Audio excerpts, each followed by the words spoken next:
Межсезонная дорога от Усть-Кута до Ленска закрыта с 1 апреля, а навигация по реке откроется не раньше мая. Каждый год в этот период встает вопрос о доставке грузов в Мирнинский район. Кто-то делает торговый запас заранее, кто-то доставляет продукты самолетом, но в любом случае цены растут. Чего ждать мирнинцам этой весной, смотрите в следующем сюжете. Продуктовые полки магазинов сегодня полны товарами. И к началу речной навигации не оскудеют, утверждают специалисты управления потребительского рынка. Проблем с доставками продуктов в межсезонный период не будет. По их словам, весь необходимый запас продовольственных товаров владельцы торговых точек сделали заранее, о чем они уже давно отчитались. На период межсезонья между зимником и навигацией продовольственных товаров достаточно на территории нашего района. Перебоев наблюдаться не будет и жители не почувствуют.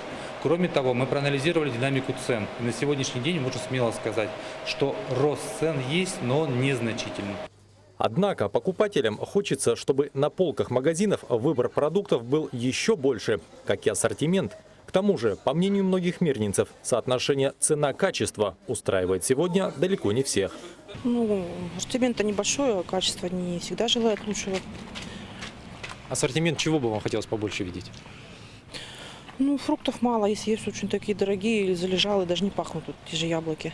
С этим согласны и депутаты районного совета. На прошедшем 6 апреля заседании президиума они подтвердили, что ассортимент продовольствия в мирнинских магазинах уступает центральным городам.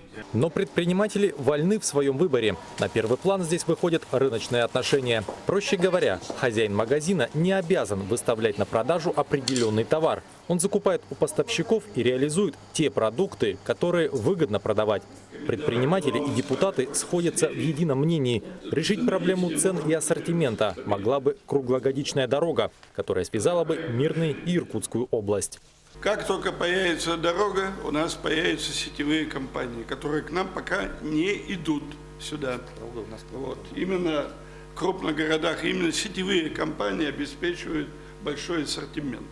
В этом году, по сравнению с прошлым, рост цен на продовольственные товары составил 12%.